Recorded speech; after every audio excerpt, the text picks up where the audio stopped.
substitute. Thank you. Please be seated.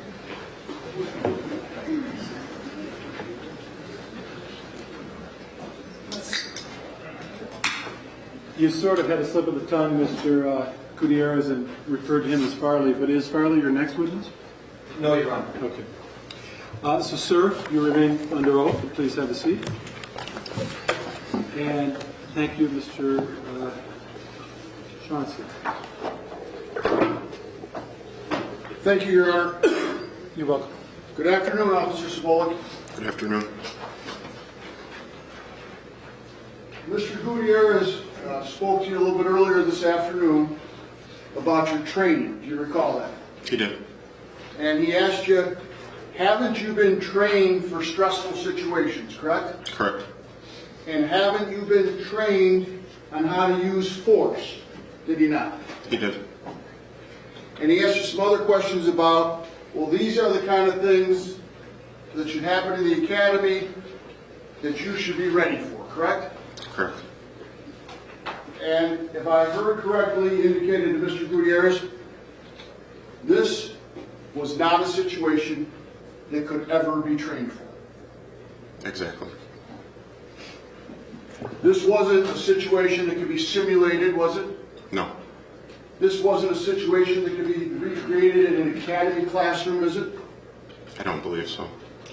It's not a situation that could be recreated at the range. I don't believe so.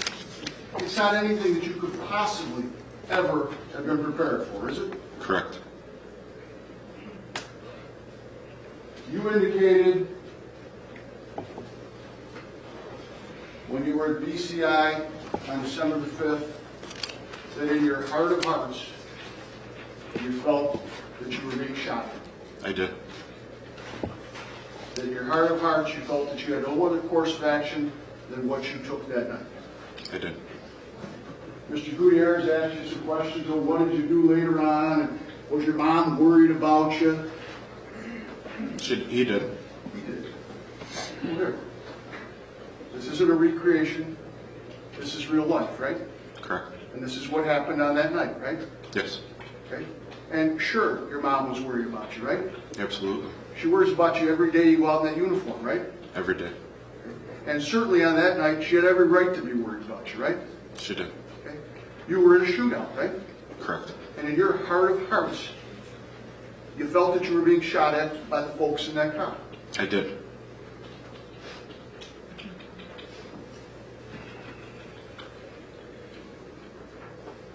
Started out as a normal shift, Very uneventful. okay? Having your lunch, Yes. some fellow officers. Yes. Obviously no idea what's about to occur over the remainder of the evening. No, you never know. Never know. And you know stories that have ended badly for other officers. Absolutely. And that's always in your mind. Indeed. Some radio broadcasts start about a chase, right? Yes. What's the first things that you know about this chase while you're having lunch? That the first initial thing was that an officer had been shot at. That's the first thing we heard. So the first thing you hear while you're having lunch is officer shot. Correct. And that came from Officer Dan. Correct. And that was of the nature that a car sped by and topped off a round, right? Yes. Within the scope of police work, the most dangerous call you can hear? I would say so. Okay. The fears that you're talking about bring home. Yes. The fears that your mom has bring home. Yes. So you hear broadcast, shots fired at officer, right? Yes. That's a very serious crime, is it not? It is. The felonious assault on a police officer, right? Correct. Felony of the second degree. Yes. Can carry 2 to 8 years in prison. Yes. An additional 3 years of consecutive time for using a gun, right? Yes. And you're aware as a sworn police officer that somebody discharges a weapon from a motor vehicle, it's an additional 5 years of consecutive mandatory time, right? I am aware. Anymore, yes. And at that time, correct? At that time, I was not. Now I am. So the person who hops around off from a moving automobile at an officer is going to start out with 8 years of mandatory prison and any additional 2 to 8 years that they could get, right? Correct. Pretty dangerous situation, right? Yes. You and your fellow officers took it as such that night? Yes. How long before Officer Farley talks to you and you two joined it? I would say the chase had been going for approximately 5 minutes. Now, you indicated earlier that you thought that this chase probably wouldn't last that long. Yeah, I did. And while you hadn't been on the job a long time, you had been involved in 2 very brief chases. Yes. And you had learned through the academy and your training and your now experience that there's several ways that chases end, right? Yes. First one is the people that are being chased could obey the lights and sirens behind them and peacefully pull over, right? Correct. The second way the chase can end is that the folks that are running from the flashing red and blue lights and the sirens often bail out of the car and try and run away, right? Often. And I suppose there could be an accident, right? Correct. The car could hit something and that could cause the chase to end. Correct. Or a supervisor could call the chase off, right? Correct. And that's within the supervisor's discretion, correct? Correct. And certainly, even in your training, you would agree that the severity of the threat of the person being chased would dictate how long or whether or not that chase is terminated, correct? Absolutely. So a chase of a no blinker is more likely to be terminated than the chase of somebody who popped off a round from a moving car at a police officer, correct? Correct.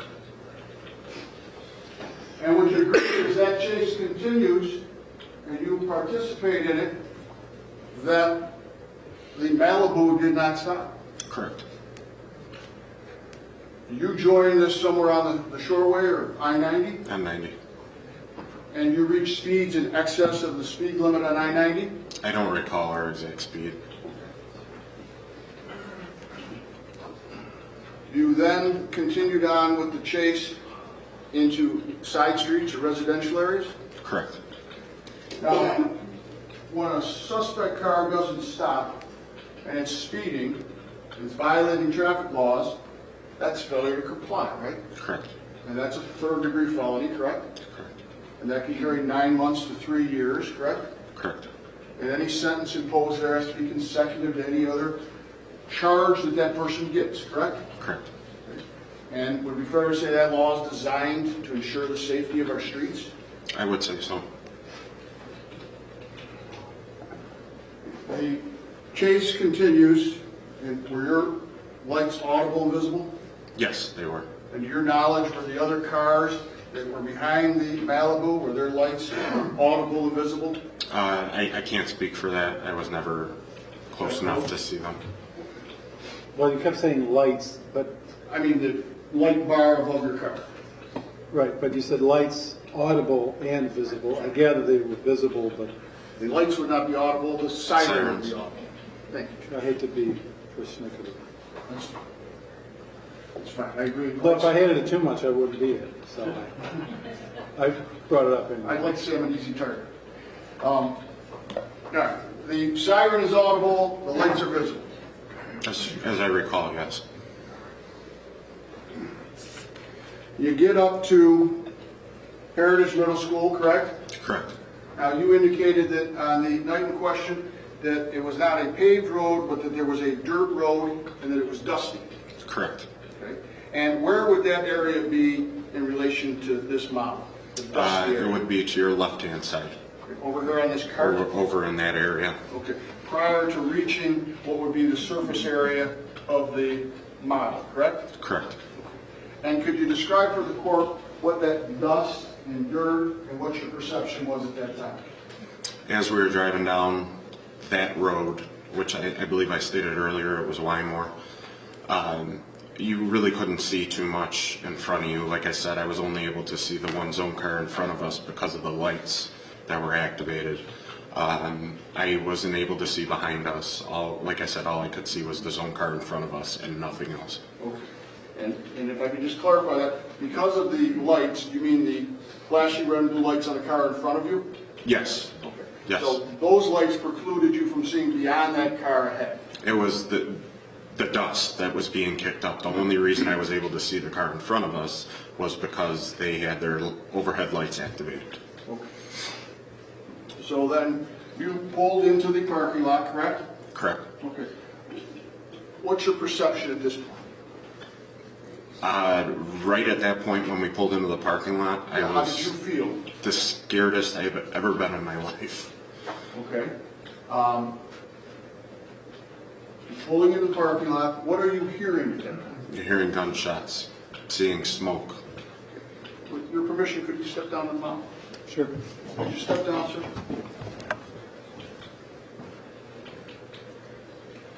Was it fair to say that Mr. Gutierrez was having you use this silver car here as your car? Yes. Would you mind taking that car? I'm going to take these little fellows down here, if that's okay for a moment.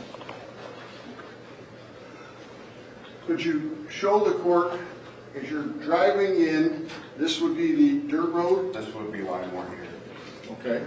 Can you step back just a little bit so the judge can see? Yes. All right, so,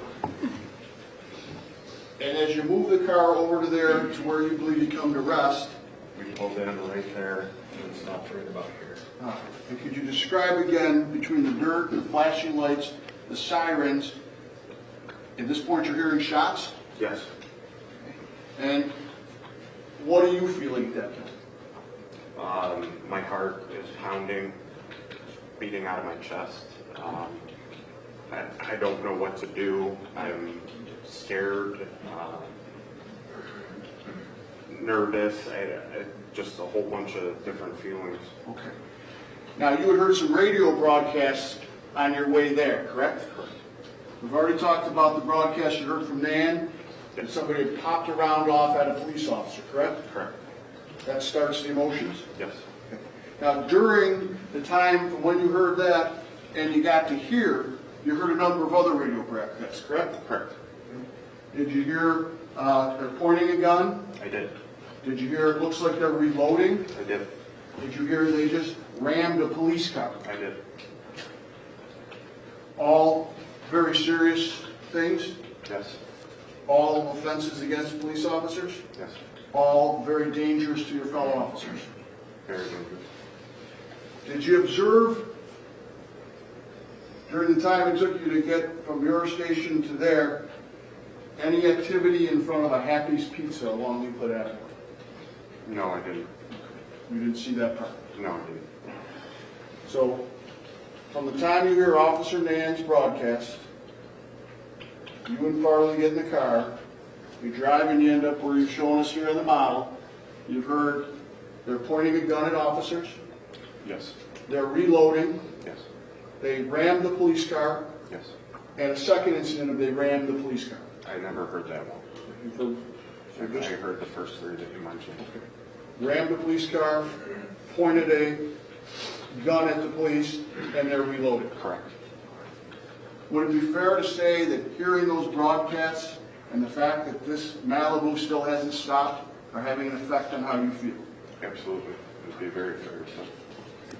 You pull into this situation, you stop the car here on the model where you've indicated, correct? Correct. And at this time, you're hearing gunshots, Yes. and you're the passenger? I am. How long do you stay in the car? I don't recall the exact amount of time, but it was very brief. And what were you thinking while you're in the car? There were a lot of expletives running through my mind. Okay. I was scared. Immediately, the thing that popped up in my mind was, get out of the car. Get out of the car. And why are you trained, or why did it come into your mind to immediately say, get out of the car? We're trained that way because inside a car you have nowhere to go. You're basically a sitting duck. They always termed it as a coffin. So at this point, based on everything you've heard on the radio, the length of the chase, and the gunfire you heard, you feel like you're in a coffin. I feel like I'm stuck and I need to get out of there. Now, at no point did you and Farley just say, we'll stay up here, we'll stay on this road and just see what happens, did you? No. Okay. You didn't say, boy, that looks really dangerous down there. I want to be sure I go home and make a picture. We couldn't see any of that from here. But regardless of what you saw, you were going to go and help your other officer. Absolutely. Okay. Regardless of your personal safety, you were going to go help the others. Absolutely. And you get the car, is that an accurate positioning? But yeah, that's about it. Now, you're in what you described, you've been trained to believe is a coffin, correct?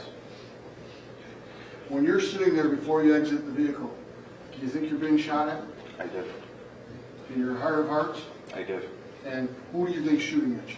I think I don't know if it's the driver or the passenger, but I definitely think I know one of them is shooting at me. You know that one of the folks in that Malibu is firing at you, Yes. and you might not make it home. Right. You make the decision to leave your zone car? Yes. Could you first put this figurine where you are when you first get out? When I first exit, I'm standing right there. The door is open? Yes. Do you ever close that door or do you leave it open? I don't recall if I did or not.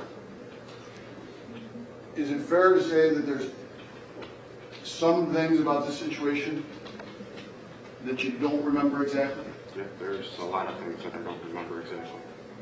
The stress? The Yes. excitement? Yes. The adrenaline? Yes. The fear? Yes. The danger? Yes. And is that an experience to a lesser degree you've had in other aspects of life? That something happens and you don't remember exactly everything that occurred? I think it's only happened one other time in my life. So you get out and you're right here, and I believe you start going backwards behind the car, correct? Correct. And what are you thinking when you're getting out of the car? I need to get behind our car. I need to get to cover.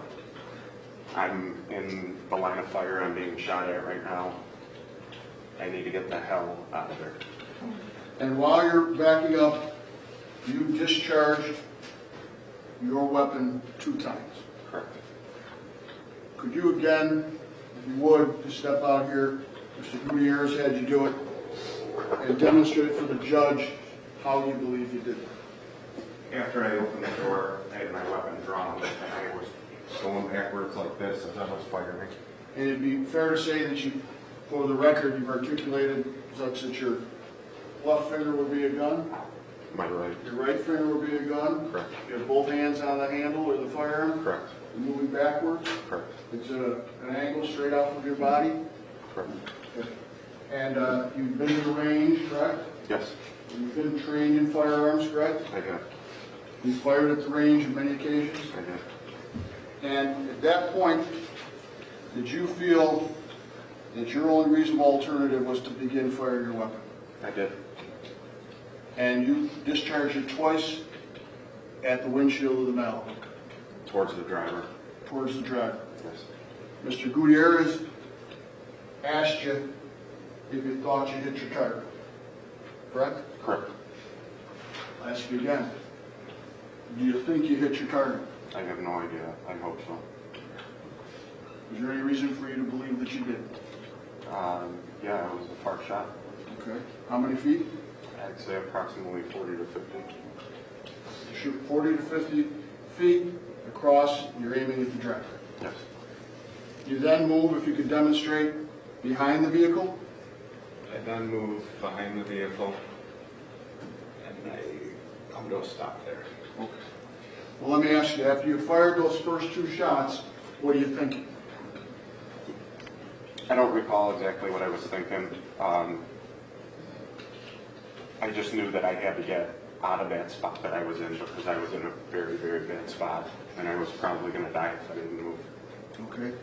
And did you believe or perceive as you were moving around the car that you were still in that danger? Once I got around to the driver's side of the car and was behind the engine block, I felt like I had a little bit more, I was behind a little bit more in a safe area. So you felt like you got yourself to a safer area once you got around to where you put the figurine down? Correct. Still adrenaline? Yes. Still fear? Yes. Still the excitement? Yes. Okay. Did you still perceive, while you were here on the side of the engine block, that the occupants of Malibu were still firing at you? As far as I could see, there were bullet holes in the windshield. As I stated before, I believe that they were firing out from the inside of the Malibu. Okay. And you maintained that belief while you were here on this side of the car? You did? I did. Okay.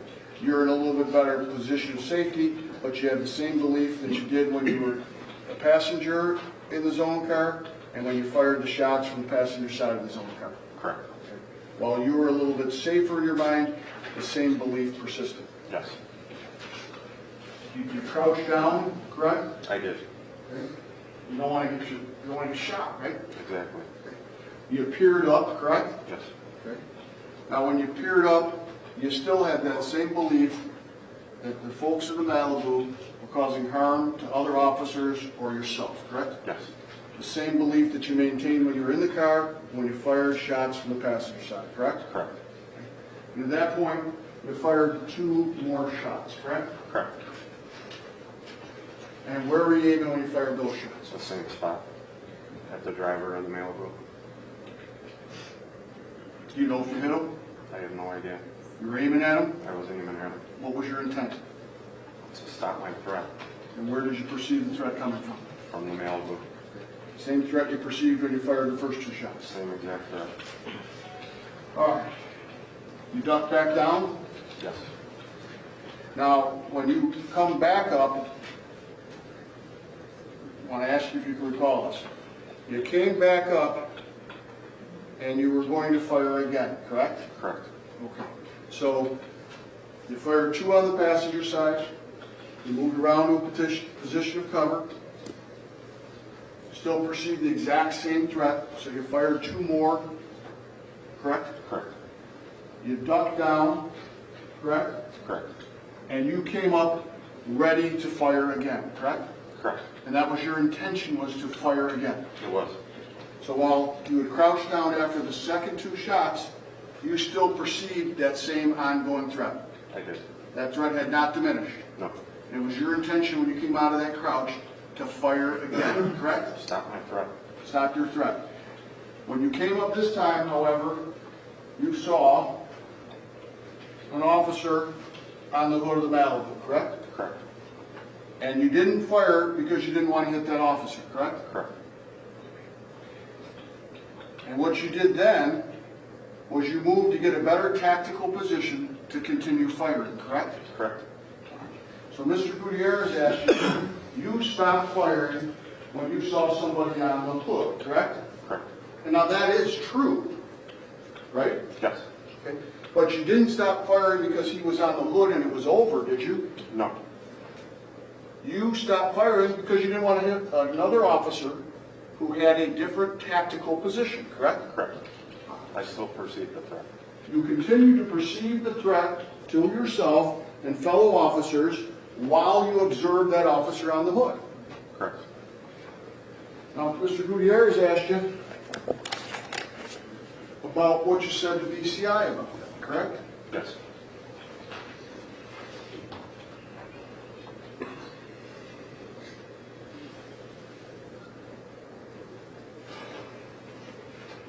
And you recall you were questioned there by Detective Scott Garden. Yes. And you were asked on what page? 24. Thank you. You said, when I was firing, I was looking at the driver. And then I stopped firing because I saw somebody jump on the hood of the car. Correct? Correct. I asked you a question, which, you said a police officer questioned the hood of the suspect car. You said yes. Do you know what that was? You know who what that was. No, not at the time I didn't.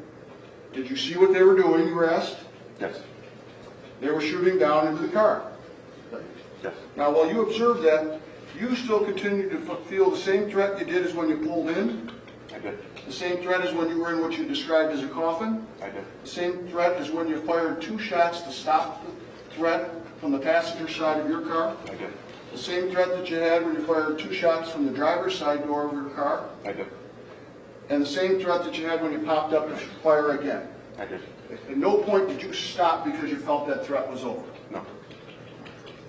So you're asked the question, so you initially stopped firing, you answered yes, and the question was, not because everything was calm at that point, it was just someone was in your direct line. You answered, I didn't want to hit, correct? Right? Yes. So the fact that the person was on the hood didn't stop your perception of the threat. Correct. And if that person hadn't been on the hood, you would have fired more shots into that windshield. I would have continued to fire. Okay. Now, you gave another statement, correct? Just back last year, a written form that you had to fill out? Yes. Now, when you see that other officer on the hood firing, you crouch back down, correct? Yes. And when you get back up, are they still on the hood? I don't recall. Well, you gave what they call a Garrity statement in the Cleveland Police Department, correct? Correct. And for some reason the camera didn't work the day you were there? Yes. So they sent you a form and they asked you to fill out all your answers, correct? Correct.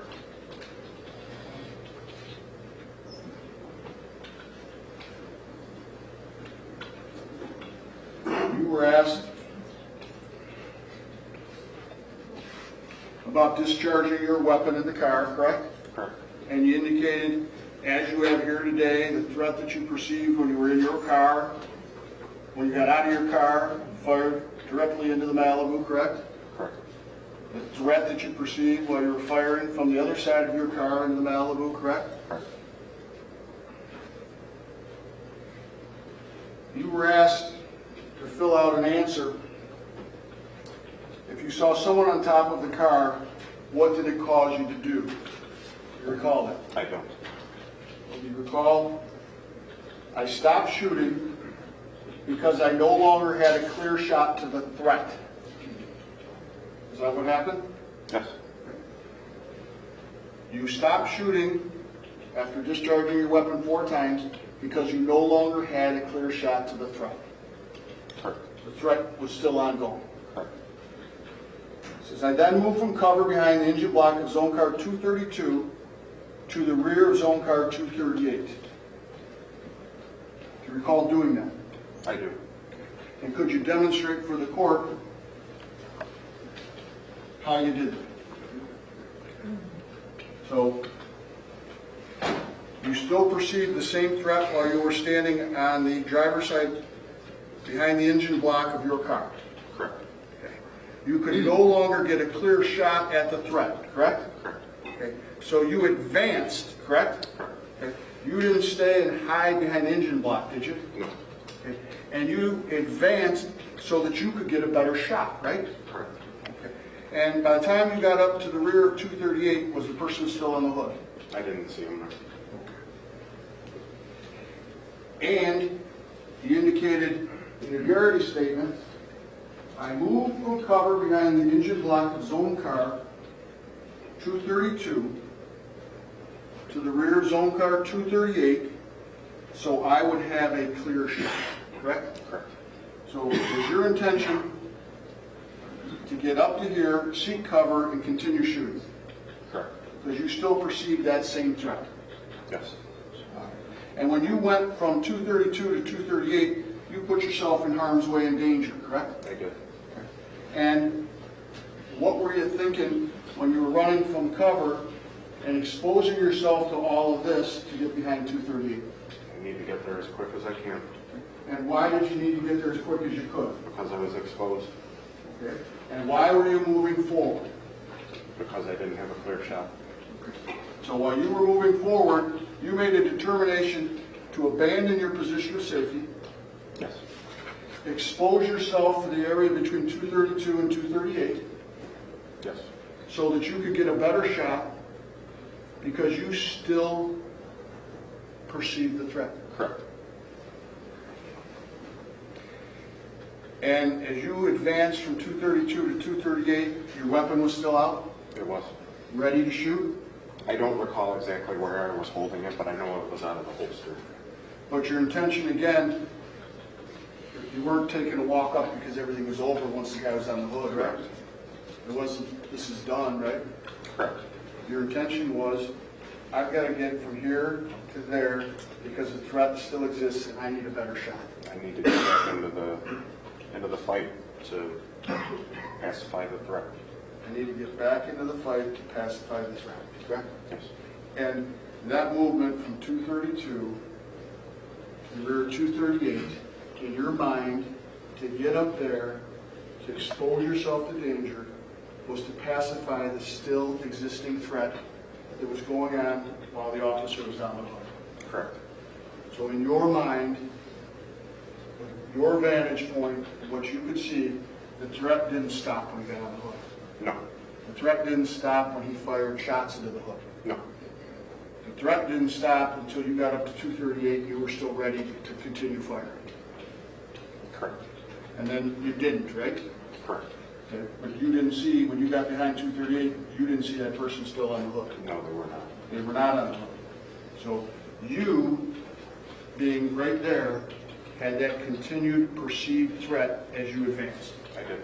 And your continued perceived threat extended beyond the time that the person was on the hook. Correct. Take the stand. Have a moment, Judge. Sure.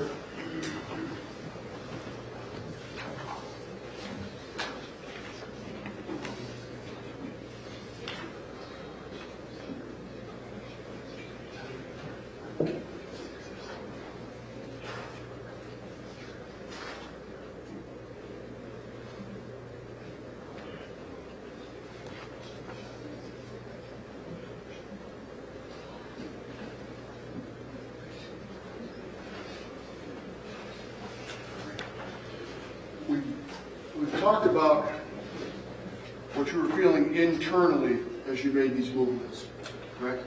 Yes.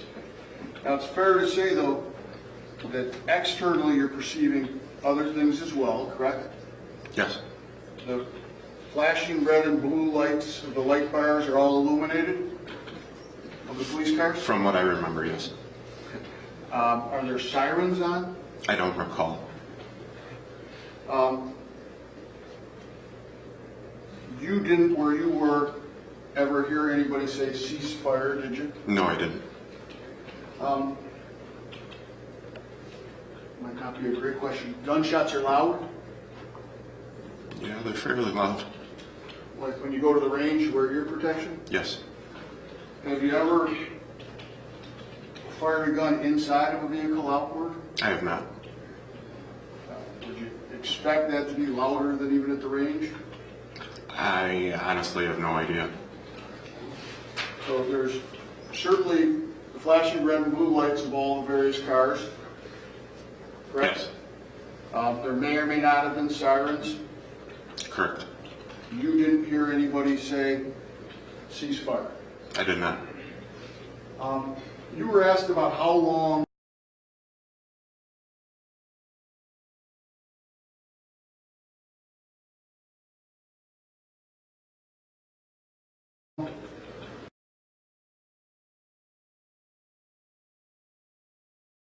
you think this took, if you recall that question? I remember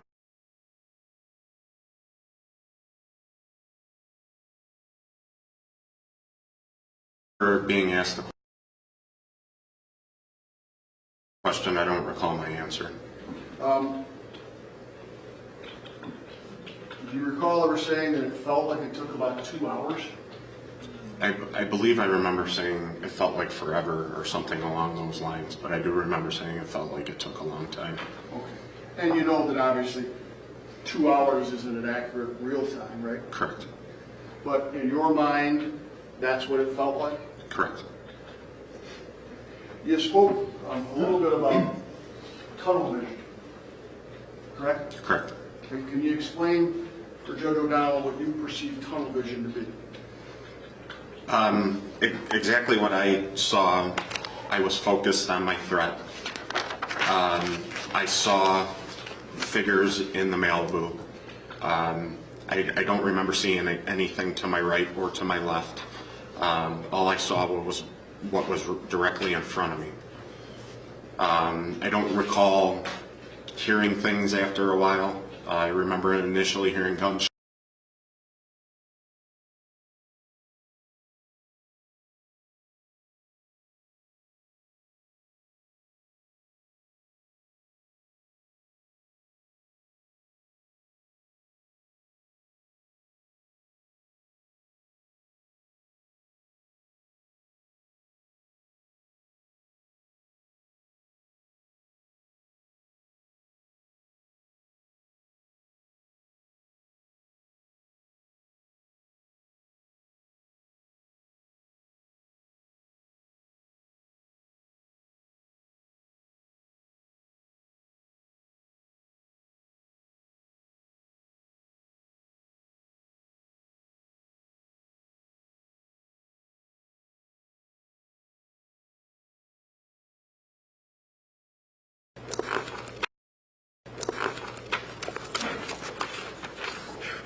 Just to refresh your recollection about how long this felt. You were asked when you were at the PCI interview about how long you thought that this whole incident took, correct? Yes. You were done?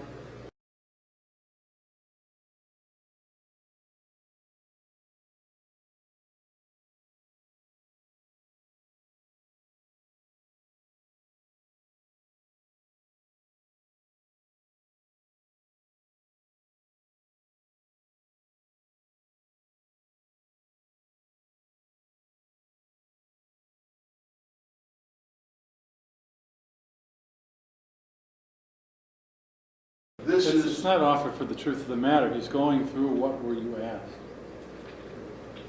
This is, before I was interrupted, you said 2 hours, no it, and then Officer Soraya, Agent Soraya, actually interrupted you and said, no, that's a fine answer. I don't have a problem with that. This is your interpretation. And you answered, uh-huh. And he says, as that's what we're after. And you said it just felt like it went on forever, correct? Yes. That's your recollection here today, right? Yes. And all Officer Soraya or Detective Gardner wanted, excuse me, was your interpretation, correct? Correct.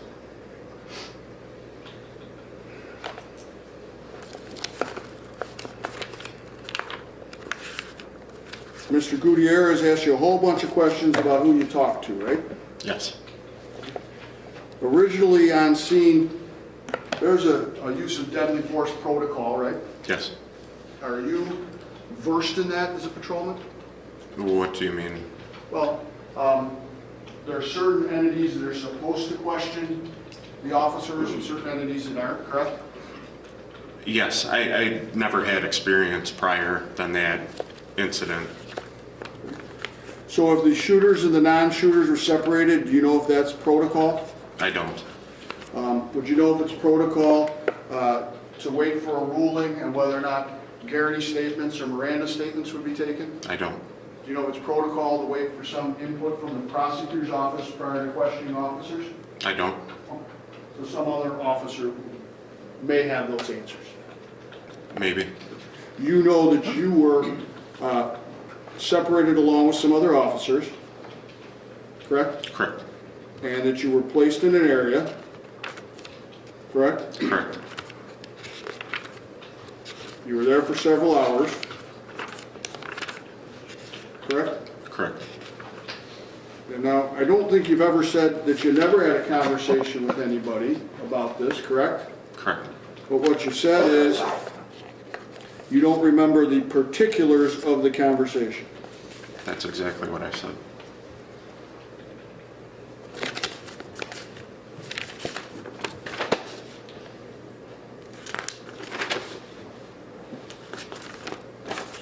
One second, find the page number.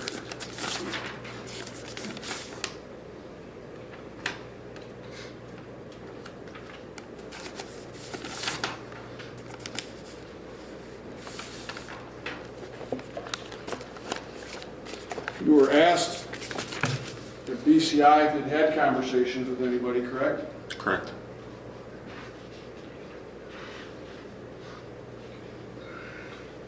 And you indicated that you had, correct? And when you were asked at BCI whether or not you had had conversation with folks, that was on December 5th, correct? Correct. And you indicated that you had had some texting with some folks, right? Yes. And you were referring to the period from November 29th until you were at BCI, correct? I was referring to the night of November 29th and the morning of the 30th. On page 36, Detective Gardner asked you, when we ask this question, people sometimes get a little apprehensive. There's nothing wrong if you did.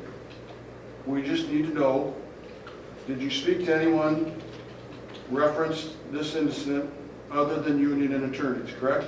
Correct. And you said you did, family, right? Yes. Friends?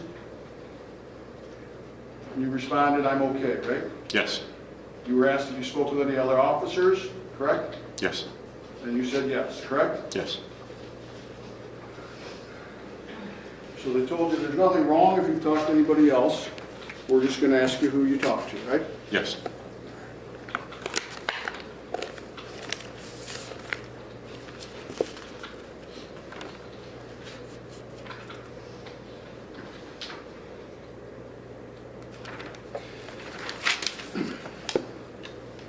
When you first got done shooting, did you know exactly how many shots you'd fired? No, I did not. So when you were on the scene from 2:32 to 2:38, perceiving the lights, the gunshots, the things that were going on internally and the fear, when it was first over, did you have any idea how many times you'd fired? I knew that I had fired at least twice. Okay. And how did you learn that you'd fired 4 shots? They did an inventory of our weapon inside the middle school.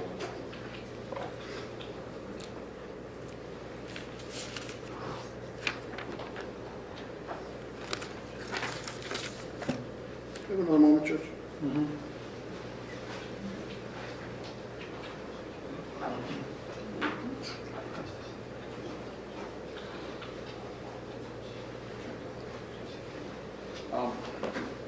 Apologies.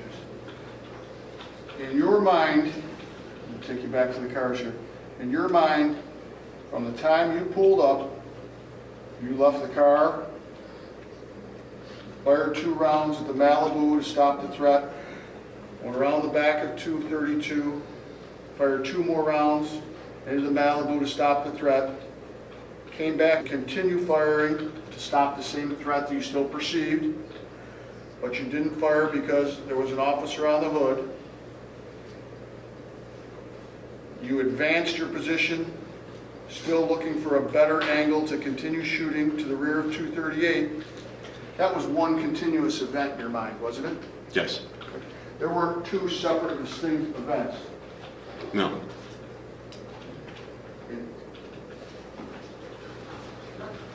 There was one continuous event, correct? Yes. It was not 2 different volleys of shooting in your mind as you perceived it right there from 40 to 50, then to 30 to 20 to 10 feet being involved right in that gunfight.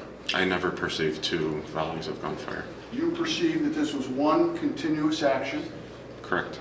one continuous threat, Correct. and from the time you got there until it had ended completely, correct? Correct. One continuous action, Correct. one continuous threat, Correct. and one continuous threat with you advancing your position to continue to find a better tactical shot to continue to fire into the Malibu to stop the threat. Correct. You didn't perceive a pause. No. You had one continuous threat from the time you got there, during the time you changed your positions, to the time you discharged your weapon, all the way to the end, correct? Correct. Was there ever any time when anybody instructed you to lie about what you saw out there? Never. I was always told to tell the truth. And you've maintained that each and every time you've been asked that question? Every time.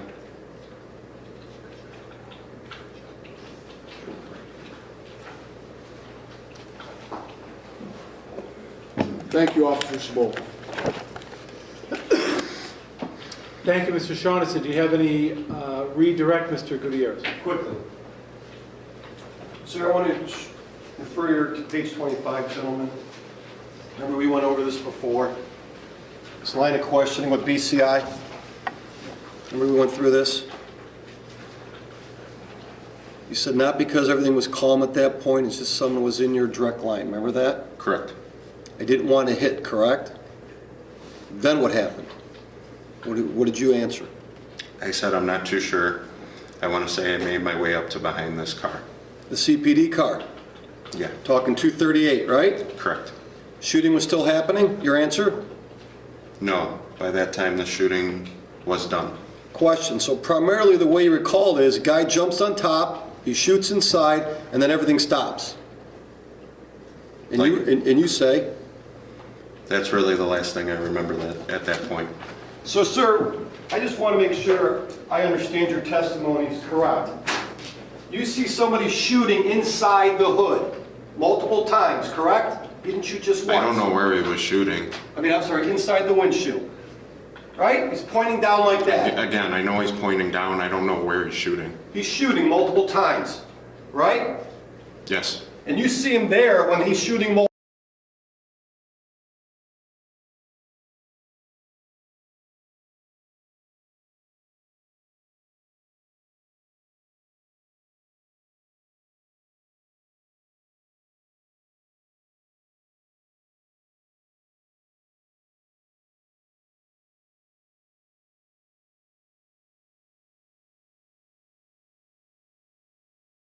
And you said it to BCI. We were interrupted by Agent Gardner. You didn't stop because it was calm, correct? Yes. You stopped because another officer got in your line of fire. That's correct, right? Yes. Okay. And you began to explain that, correct? Yes. And what you did is you put yourself in danger. You moved up to 238, advancing, looking for a better tactical position to continue firing to get the danger that was coming at you. Correct. Okay? You didn't run away or go backwards and save yourself. You went forward because you continued to perceive that danger, correct? Correct. Okay. And you were looking, as you told the Cleveland Police Department in your Garrity hearing, I stopped shooting because I no longer had a clear shot to the threat, right? Correct. Not because it was over. Correct. And you didn't stop because he was on the hood necessarily. You stopped because you no longer had a clear shot. Correct.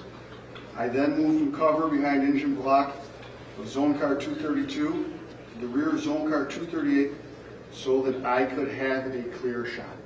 Correct. Out there that night, you continued to perceive that danger and that threat. I did. All the way through the officer shooting on the hood. Yes. And until the officer shooting on the hood was done, you continued to perceive that threat. Correct. And if you had had a better tactical position, or you could have gotten up there sooner, you would have continued to fire. I would have. Thank you, sir. Thank you, Mr. Shaughnessy. Sir, I appreciate you coming down here today. You're certainly excused at this point. Thank you. Let's go off the record just for 1 second. Who's your next witness? A member of the St. Pete's family. Did you have some estimate? If it's only going to be 10 or 20 minutes, we'll just do it now. If it's going to be a little more, we'll take a break. I'm open to either possibility. Yeah, it'll be 10 or 20 is enough. You fine, Mary? Yeah. All right, so we'll go back on the record. Ms. Royster, does the state have another witness? Yes. Okay.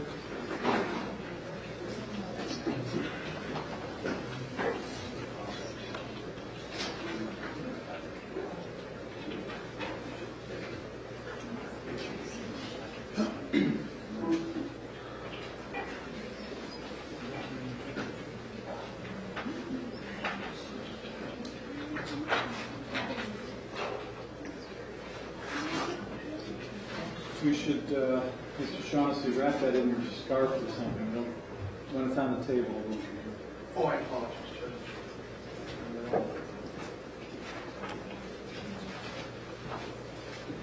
Actually, mine wasn't on. Mr. Russell. Well, somebody just. Ma'am, good afternoon. Please raise your right hand. You solemnly swear you testify the truth, the whole truth, and nothing but the truth, so help you God. Yes. Come up this way, watch these two tables, come through here, and please have a seat here.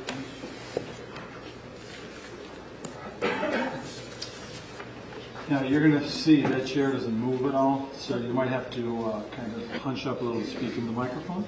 Okay. And thank you, Ms. Royster. Thank you, Your Honor. You're welcome. Good afternoon, Michelle.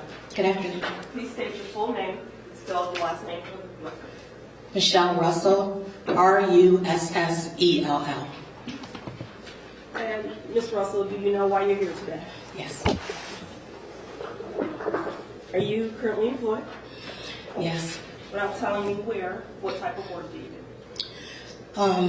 I am a AR manager or supervisor for Fortune 500 company and shared service center in the Cleveland area. Have you ever testified before? No. Take a deep breath. I'm tired. I'm sorry. Take a deep breath. Now, Ms. Russell, I'm sure you've heard a lot in the media as it relates to Timothy Russell, who is your brother. Correct. Is that right? And you've actually spoke about your brother publicly before. Yes. Is that right? I'm sure you've heard a lot about the police officers that were involved that night as well. Yes. Now, I want you to tell the court today who your brother was and what he meant to you and your family. Okay. Yeah, I got my objection for the record. Well, It appears that this is. I believe I understand your objection. This might be another situation where academically it's a correct one, but we don't have a jury trial. Let's hear at least a little of what Ms. Russell has to say, and maybe once we hear some more and more questions are asked, the next objection might be sustained, but as of now, it's over with. Thank you, Your Honor. Ms. Russell, Timothy was one of how many siblings? We had a total of 6 siblings. So he was How many boys? 5 brothers, and he was my youngest brother. So he was the youngest brother. You're the only girl? Yes. And your parents, were they married? Yeah, my mom and dad were married for over 32 years. My mom passed away. She had a stroke and a heart attack in 97, so she left us in 97. Prior to November 29, 2012, when was the last time that you had spoken with Timothy? It was on Thanksgiving Day. Did you speak with Timothy often? Yeah, a lot, all the time. You are aware of the vehicle that he was driving on November 29, 2012, correct? Yes. Had you seen that vehicle before? I had never seen the vehicle before. But you did know the vehicle that he was driving? Yes. Did you know where he got that vehicle from? It was told to me that my brother David had sold him that vehicle. And is David here to testify today? Yes. Now, you're also aware that the plate was registered to a Maple Heights address? Yes, that's correct. Are you familiar with that address? Yes. What address? Whose address was that? That would be my address. Did Timothy live with you before? He lived with me off and on for years. My address was home. He had last lived with me in 2010. He moved in with me in 2008 for a couple of years, and then he left in 2010. Would you describe your relationship with Timothy as close? Very, very close. Were all of your siblings close? We're all close, very close. We're all, 1 or 2 years in age of difference. What about your father? Was he close to your father? Yeah, he was. You've also heard it being discussed, whether it be the media or just around, about Timothy having mental health issues. Yes. Is that correct? Were you aware that Timothy had mental health issues? Yeah, I did find out that he had mental health issues. And what was the diagnosis? He was diagnosed with bipolar, being bipolar. And what about drug use? Were you aware that Timothy used drugs? Yes, he had a problem with drugs. How long was this problem? It started at an early age. I mean, he was young when he first started, you know, and he's got cleaned up. He was, you know, life situations, circumstances would cause him to, you know, dabble or go in and, you know, out with messing around with the drugs, but he would be clean for years, 5 years at a time, that type of thing. So it wasn't like he was doing drugs like every day all the time. He started like really early, I think like in 19, 20 or something like that, years old. And then he got clean. He was clean for maybe 7, 8, 10 years. And then he got married and he wound up getting divorced, and it caused him to fall off the bandwagon, that kind of thing. So he had long stints of being clean. And you said he was married? Yeah, he was married. Do you have any children? Yes, he has an 18-year-old son. He's 18 now. And you said it happened at a young age. Are we talking high school? No, like messing around with You drugs. said after high school. Did he graduate from high school? Yes.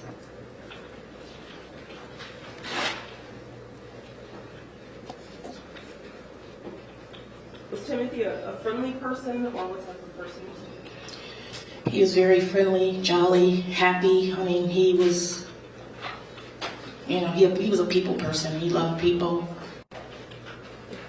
What about Michelle? She's Michelle. I'm sorry. Melissa? Malissa Williams. I didn't know Melissa. I didn't know her. So. Did you know how they met? Yeah, my brother Donald had told me that he met Melissa at a nursing home. My brother was in a nursing home from being in a car accident.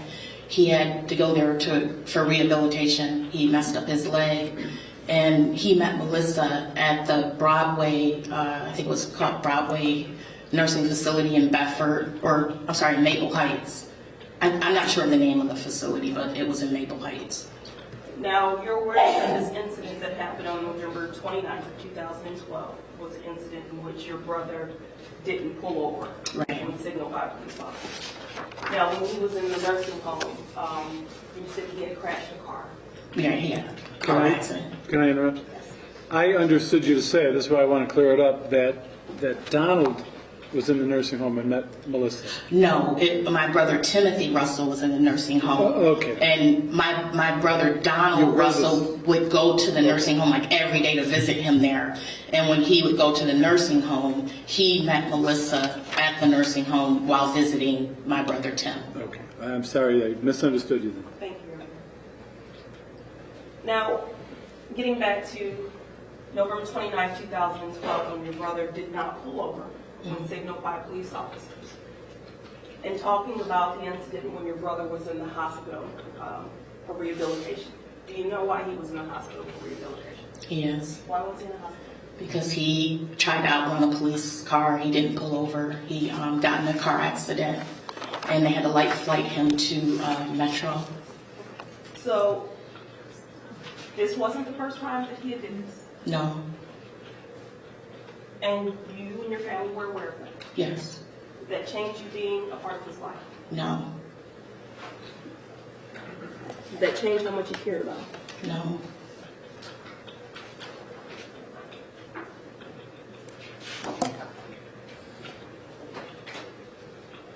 Knowing that he had that criminal history of not pulling over, having been in a police chase before, did you ever know him to carry any weapons? No, my brother wasn't. No, he wouldn't carry any weapons. You never knew him to carry? No.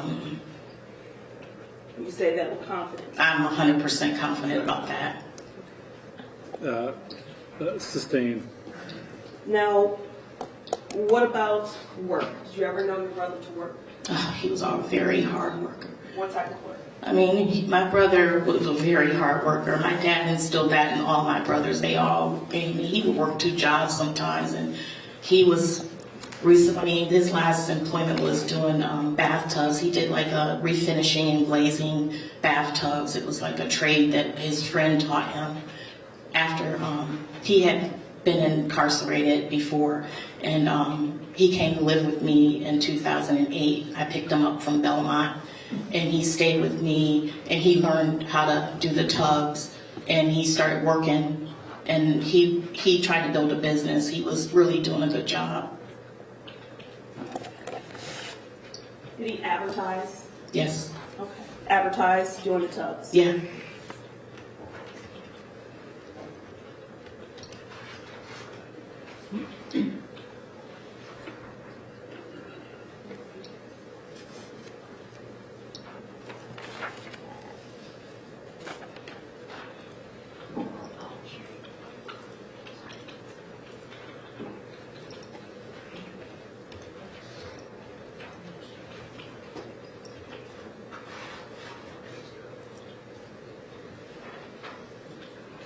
Your Honor, I'm going to show this to counsel. This is something that I recently received, and they have not received it yet. Well, hold on. You haven't even seen it yet. Judge, so I'm not continuously objecting, just my objection to the line of questioning. Well, if you want to make a record, and you can maybe do it somewhat silently, but enough for Ms. Schuler here, you should object because, for example, his reputation or not for carrying a weapon, I think she could probably testify to that. So there have been certain things that I don't think fall within your initial objection. But this is what, a flyer for a business that he ran? Yes, this goes also to the contents that were found in his vehicle. But you didn't show this to your opponent before trial? I recently received it, and I just showed it to him now. I know, but when did you get it? Today, actually. From one of the Russells? Yes, the family members that were testifying. And this is something, what, he dropped door to door or posted on a telephone pole? This is something that he actually put in the Gold Clipper magazines, the coupons that come out to your house, that he actually pays to advertise it in. But it goes to the tools that was found in his tub and also the work that he did. Well, which also ties into the vehicle, him obtaining the vehicle. I will say this. Similar, I think, Mr. Mack, to what I've said before. Although this is slightly closer to the line. As you are well aware, you have to disclose what you're going to use before trial, particularly since I think you have it marked as an exhibit. Absolutely. But I can't see the harm as a result. The objection, while not the frivolous one, let's say, is overruled. Thank you, Your Honor. May I push the witness? Sure. Michelle, I'm handing you what has been previously marked as State's Exhibit 140. Do you recognize that? Yes. And what do you recognize that as? It is the ad that was received from the Gold Clipper. My brother placed this ad in their magazine. Okay. So does this show Best Choice Tub, Towel, and Refinishing? Correct.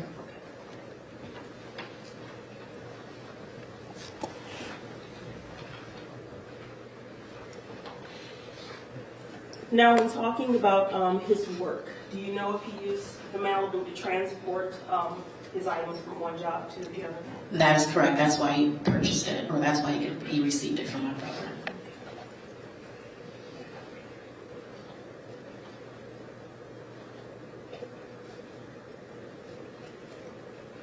I think you've already told us about Timothy's substance abuse. Mm-hmm. Was he abusing substances when he lived with you? When he lived with me, no. But did you know that during that time, or shortly after, I should say, yes, that he was abusing substances? Yes, I knew. Did that stop Timothy from coming around you all? For the most part, no.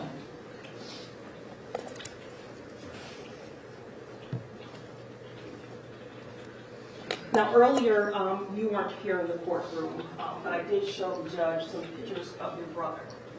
I think they were family photos during opening arguments.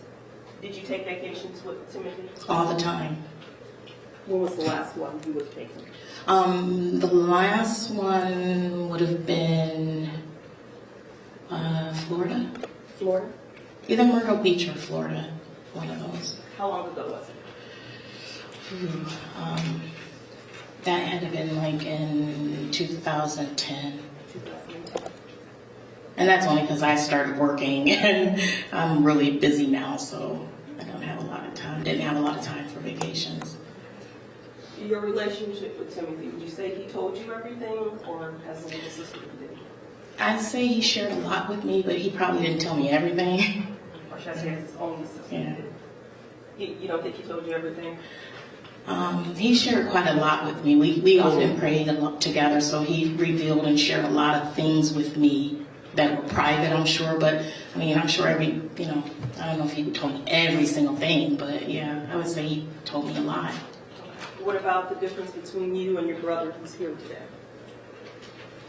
In terms of discussing or sharing things with you all? Yeah, it's different because my brother who's here today, we have a different type of relationship. Me and Tim, we did a lot together. We were closer in age. We kind of grew up together. We went to the same high school, graduated the same year, had the same friends, worked at the same place.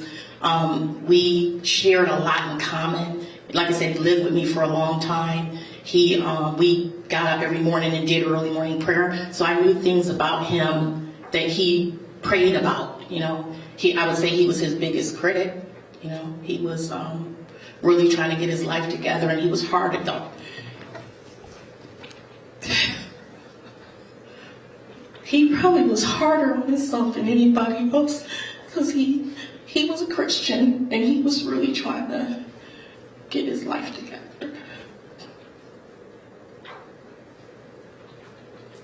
And he did still attend church?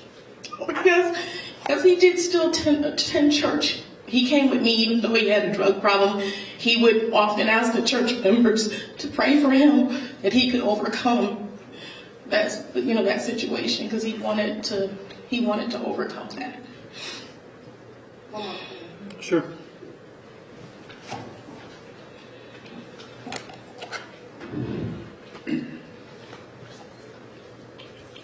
Nothing further. Thank you, Ms. Royster. If anyone is going to inquire, who's it going to be? No questions, Your Honor. Thank you, Mr. D'Angelo. Ma'am, appreciate you coming down here. Thank you. You're certainly excused at this point. We'll go off the record for a second. We're going to take a break. Let's go back on at 20 after, but how many more witnesses? Similar one? One more, and then we have another. The PCI witness regarding shell casing. Well, we'll probably just start that person. The next witness is somewhat similar to the last Yes. one, and shorter, I gather. Yes. So we'll start the BCI, and we'll probably break basically right at 5. Oh, thank you. Your Honor, in the event that we do start DCI witness tomorrow afternoon, we have to have Dr. Williams on stand. We might interrupt him. Is it okay if we interrupt his? Yeah, I think that's fine. We still got to get Barczyk, because Barczyk will not come tomorrow, then he'll come another day. And I'm glad you remembered, but I did want to remind you, 1:30 tomorrow. Very good, thank you. Thanks. Are you going to start here tomorrow morning? Or one of